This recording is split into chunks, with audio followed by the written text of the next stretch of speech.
Ну, задача, собственно, этого заседания была, она так объявлена, тема о соблюдении прав человека в оккупированных территориях.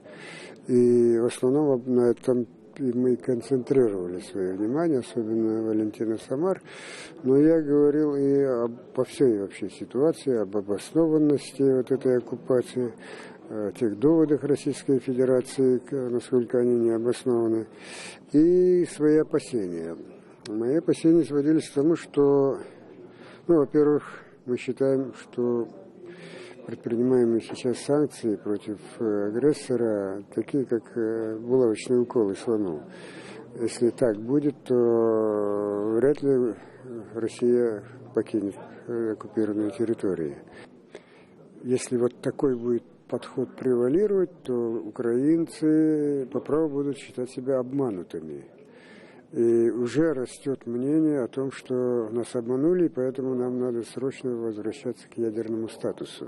А какие бы вы хотели, чтобы Запад принимал более решительные меры?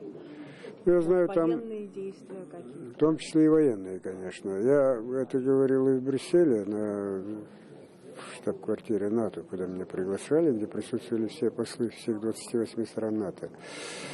Я говорил о том, во-первых, у нас очень серьезные опасения, что там может возникнуть. И просил ввести миротворческие силы ООН. Но поскольку это решается в Совете Безопасности, а Россия имеет право там наложить вето, маловероятно. Второй вариант – это, скажем, подразделение НАТО, как это было в Косово. Но вся проблема в том, что на такие вещи НАТО идет, когда проливается море крови. А мы такие хитрые, хотели бы, чтобы это было до того, как нас перережут. Вот такая вот позиция.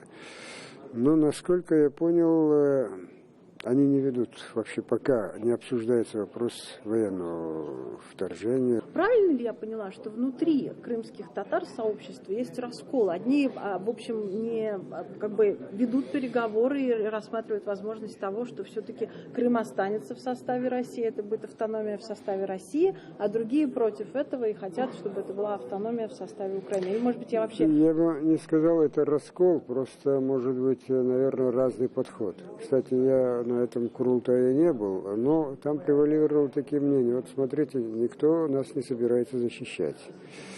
Столько было украинских подразделений, и высшим проявлением героизма этих солдат было, они сдавали свои оружие, только пели украинские гимны. Если так собираются защищать Крым, территориальную целостность, на что мы можем рассчитывать?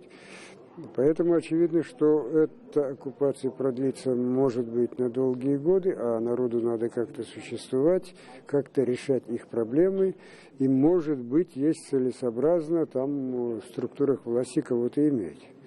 Но есть другая сторона вопроса. Это коллаборационизм, это сотрудничество с незаконными властями, тем более еще с бандитскими властями. Это очень противно. И тут, конечно, мнения разделились. Дело дошло до того, что несколько членов Меджлиса, по-моему, 9 человек, сказали, что если пойдем на сотрудничество с этими бандитами, то мы покинем этот Меджлис. Другие начали говорить, что надо создавать новый Курултай, и такое решение не будем принимать. А в целом было принято решение, правильно вы сказали, оно было принято решение о реализации крымским татарам своего права на самоопределение, но в какой форме и где, в каком государстве просто не говорилось. Хотя, с моей точки зрения, надо было, конечно, повторить то, что мы 23 года назад говорили, что видим свое будущее в составе украинского государства. Почему? Какие у вас аргументы против вхождения в Российскую Федерацию? Против того, чтобы стать субъектом, частью субъекта Российской Федерации? Во-первых, знаете, мы свою родину не выставили на продажу на предмет того, кто нам больше даст. Мы уже давно определились. А обещаниям россиян, мягко говоря, у нас очень большого доверия нет. У нас есть очень такая большая историческая память. Когда первый раз россияне оккупировали Крым, там тоже был манифест Екатерины II, где рассказывалось, как мы будем счастливы в Российской империи. И одним из первых шагов этой империи было в том, что собрали в одно место всех лидеров крымских татар, военачальников, духовных лидеров и перерезали им горло.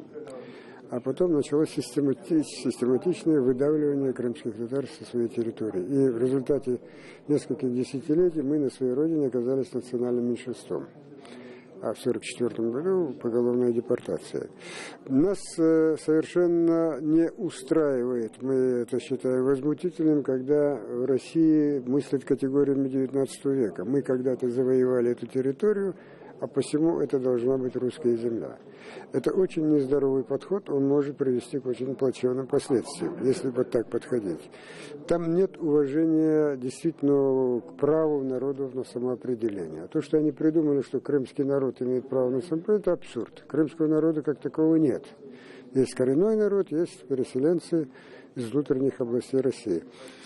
То есть настораживает вот сам такой вот фальшивый, неправовой подход к решению проблем, связанных с Крымом. Последний вопрос о вашем разговоре с президентом Путиным. Мы где-то полчаса с ним говорили. Меня, во-первых, поразило то, что он повторял штампы своей пропаганды о том, что вот, дескать, в Украине создалась незаконная бандитская бендеровская власть, которая, дескать, угрожает русскоязычным. Мои попытки объяснить, что это далеко совсем не так, и что созданное сейчас правительство на редкость демократическое, такого демократического многие-многие годы не было в Украине, они не имели успеха. Мои попытки объяснить, что защищать, например, особенно в Крыму, это абсурд говорить о необходимости защищать русских, потому что все в руках русских там. И наибольшей дискриминации подвергаются там крымские татары. Ну, и это мимо ушей он провнес.